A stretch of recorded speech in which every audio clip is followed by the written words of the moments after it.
తప్పు చేశారా?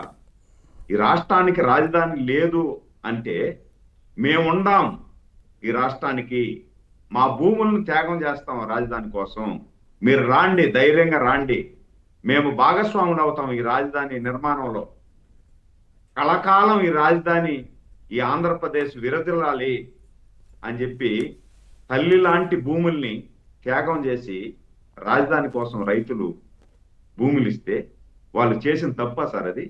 అంటే వాళ్ళు ఆ రోజు భూములు ఇవ్వలేదనుకోండి, ఈ రోజు వేశ్యలు అని అనిపించుకోవాల్సిన అవసరం ఉండేది కాదు కదా. త్యాగం చేసి వేశ్యలు అని అనిపించుకోవాలనా? అవును, స్వచ్ఛందంగా ఎన్ని వేల ఎకరాలు, అసలు రికార్డ్ అది ఎక్కడా కూడా లేదు అట్లాంటిది. స్వచ్ఛందంగా ప్రపంచంలో ఒక లాఠీ ఇరకకుండా 33,000 ఎకరాలు ల్యాండ్ పూలింగ్ సిస్టమ్ లో ఇచ్చిన చరిత్ర అండర్లైన్ చేసుకోండి. ప్రపంచంలో 33,000 ఎకరాలు ఒక లాఠీ ఇరకకుండా ఒక నాయకుడు పిలుపు మేరకి 33,000 ఎకరాలు ఇవ్వడం అంటే నేను నిజంగా రాజధాని రైతుల రుణం ఆంధ్రప్రదేశ్ ప్రజానీకం ఎప్పుడు తీర్చుకుంటుందో నాకైతే అర్థం కాదు. కానీ ఇలాంటి పనికి మాలిన నిజంగా అంటే ఒక నాయకుడి పిలుపు మేరకు నాయకుని పైన నమ్మకం, అదే విధంగా అప్పటి ప్రతిపక్ష పార్టీలో ఉన్న జగన్మోహన్ రెడ్డి కూడా ఆయన కూడా అసెంబ్లీలో చెప్పారు, నేను కూడా అక్కడే ఉంటున్నాను, అదే రాజధాని ఉంటుందని. అప్పుడు వీళ్ళు రైతులందరూ అనుకున్నారు, సరే ప్రతిపక్షంలో ఉన్నాయని ఒప్పుకున్నారు, అధికారంలో ఉన్నాయని అన్నారు, సరే ఓకే మనం కూడా ఇచ్చేద్దాం, అందరూ ఆమోదయోగ్యంగానే ఉన్నారు కదా, రాష్ట్రం కోసం మనం త్యాగం చేద్దామని చెప్పేసి ఒప్పుకున్నారు. ఆ తర్వాత వెన్నుపోటు రైతులందరికీ జగన్మోహన్ రెడ్డి ఒప్పుకొని, ఇప్పుడు అతను అధికారం లేక రాకముందు ఏం చెప్పాడంటే ఇక్కడే రాజధాని ఉండాలి, 33,000 ఎకరాలు కావాలి, జగన్మోహన్ రెడ్డిగా నేను ఇక్కడ ఇల్లు కట్టుకున్నాను, చంద్రబాబు నాయుడుగా ఆయన ఇల్లే లేదు ఆయనకి, నేను ఎక్కడా రాజధాని పోనీను, ఇక్కడే ఉన్నిస్తాను అని చెప్పి వీళ్ళందరి ద్వారా ప్రచారం చేపించి అధికారం లేక వచ్చిన తర్వాత నాలిక మడమ తిప్పి అధికారం లేకొచ్చిన 2వ రోజే ప్రజా రాజధానిని కూలగొట్టి అక్కడి నుండి రాజధాని మీద ప్రచారం స్టార్ట్ చేశాడు. ఇదే శ్మశానం అన్నారు, ఎడారి అన్నారు, ముంపు ప్రాంతం అన్నారు. ఇన్ని చేసి అంటే వాళ్ళు ప్రణాళికాబద్ధంగా వస్తున్నారు సార్. అమరావతి రాజధాని అనేది ఉండకూడదు అనేది వాళ్ళ ప్రణాళిక. ఆ ప్రణాళికబద్ధంగానే వాళ్ళు గత 5 సంవత్సరాలలో కూడా ఈ విధంగా చెప్పుకుంటూ ప్రజలను నమ్మించి ఒప్పించాలని చూశారు. ప్రజలు నమ్మినట్టే నమ్మినారు. 151 మధ్యలో 5 పెరికేసి 11కు పడగొడేశారు. ఇంకన్నా వాళ్ళు బుద్ధి తెచ్చుకొని మారతారు అంటే ఇప్పుడు కూడా అదే ప్రణాళిక. వాళ్ళు ఏం ప్రణాళిక? ఇప్పుడు కూడా రాజధానిలో పనులు జరగలేదు, రాజధానిలో ఈ విధంగా అసాంఘిక కార్యకలాపాలు జరుగుతున్నాయి అనేసి అంటే గొడవలు జరుగుతాయి, స్ట్రైకులు, ధర్నాలు ఇవన్నీ జరుగుతూ ఉన్నాయి అనుకోండి, పెట్టుబడిదారులు ఈ రాష్ట్రానికి రారు.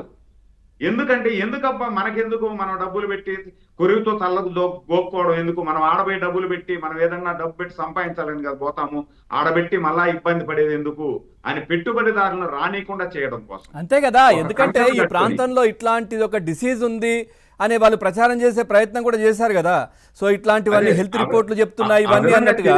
సో తద్వారా విదేశాల నుంచి వచ్చే కంపెనీలు కావచ్చు ఎవరైనా ఆలోచన చేస్తారు, అరే ఎందుకులే మనం అక్కడికి పోవడం అనేది. అదే కదా వాళ్ళకి ఆ విధంగా చేసి డైవర్ట్ చేయాలి. అంటే అభివృద్ధి అనేది వాళ్ళకు ఉండకూడదు కావద్దు. ఎందుకంటే అభివృద్ధి జరిగింది అనుకోండి, అందరూ ఉద్యోగాలు చేస్తారు, యువత వీళ్ళ మాయలో పడి గంజాయి మత్తుకు, నిషేధిత మత్తు పదార్థాలకు బానిసగా, ఆ నిషేధిత మత్తు పదార్థాలకు బానిస అయినారు అనుకోండి, వీళ్ళు వెనకంటే తిరుగుతారు.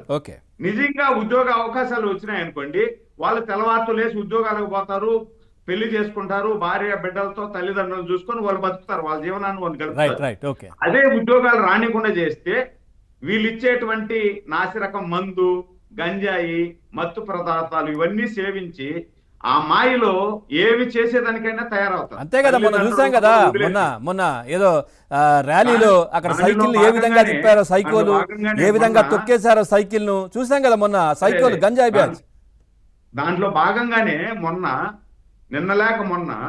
పొగాకు రైతుల్ని పరామర్శించే నెపంతో అక్కడికి వచ్చి అక్కడ మహిళలను నిరసన తెలిపితే మహిళల మీద రాళ్ళుదాడి చేయడం కానీ, పోలీసుల మీద రాళ్ళుదాడి చేయడం కానీ, మొన్న సైకిల్ తిప్పి ఆ సైకిల్ పసిపెట్టి ఎత్తుకొని పోతా ఉంటే ఆ సైకిల్ ని నాశనం చేయడం కానీ ఇవన్నీ వీళ్ళ గంజాయి బ్యాచ్ ద్వారా వీళ్ళు చేయిస్తా ఉన్నారు. వెంటనే పాపం ఈ లోకేష్ గారు ప్రణాళికాబద్ధంగానే ఆ రాజధానిని దృశ్యాన్ని నాశనం లోకేష్ చేయాలా? గారు చూసి ఆ అబ్బాయికి సైకిల్ కూడా పంపించినట్టున్నారు కదా. అదే అవును సార్. Right, okay. రాజధానిని నాశనం చేయాలా? ఒక్కసారి వస్తాను సార్, మళ్ళీ వీళ్ళు మనం మాట్లాడదాం, మళ్ళీ మాట్లాడదాం. ఒక సెకండ్ ఆ. కంకణం కట్టుకొని వీళ్ళు పనిచేస్తున్నారు. ఉమ్. నేను అందుకే అడుగుతున్నా, ఎవరైతే వీళ్ళు అన్నం తినకుండా అశుద్ధం తినే నోటితో మాట్లాడుతున్నారో వీళ్ళు బేషరతుగా క్షమాపణ చెప్పాల రాజధాని మహిళలకి. ఇప్పుడు రాజధాని మహిళల్ని ఆ విధంగా మాట్లాడిన వాళ్ళకేమో బెయిల్ వచ్చా, నిజంగా ఏదో మాట్లాడుతూ ఫ్లోలో ఒక మాట అన్నటువంటి ఒక నిరుపేద కుటుంబానికి చెందినటువంటి కిరణ్ కి బెయిల్ రాలా. ఇంకా 3 నెలలు అయింది, అతనికి ఏం బెయిల్ రాలా, ఇతనికి బెయిల్ వచ్చింది. మరి కానీ వీళ్ళ సాక్షి పేపరు, మీరే చెప్తున్నారు ఈ సాక్షి నిరుపేద మీడియా అని. ఏం వీళ్ళ చెప్తాది? దగ్గరనేమో వీళ్ళ కోసం మేమేదో వాదించడానికి కోట్ల రూపాయలు అవర్లీ ఖర్చు పెట్టడానికి, లక్షల రూపాయలు పెట్టడానికి. జగన్మోహన్ రెడ్డి ఉన్నాడండి. అదే కదా ఇట్లాంటి పనులు చేసిన వాళ్ళందరికీ కూడా ఆయన, ఎందుకంటే మరి వాళ్ళు ఇరికితే ఆయన పేరు ఎక్కడ వస్తుందా అనే భయం కావచ్చు. మరి చూడాలి. శివపార్వతి గారు, అదే ఈ సాక్షి మీడియాలో ఏం చెప్తారంటే వీళ్ళు సార్ మళ్ళీ మేమేదో మేనేజ్ చేస్తున్నాం, మేమేదో మేనేజ్ చేస్తున్నాం అంటారు. నిజంగా మేము మేనేజ్ చేసే వాళ్ళు అయితే కిరణ్ కి మేము బెయిల్ తెచ్చుకుంటాం కదా. లేదు తెచ్చుకుంటారు, ఈయనకు రాకుండా చూస్తారు, ఈయనకు రాకుండా చూస్తారు. ఈయనకి రాకుండా చూస్తాం మేము.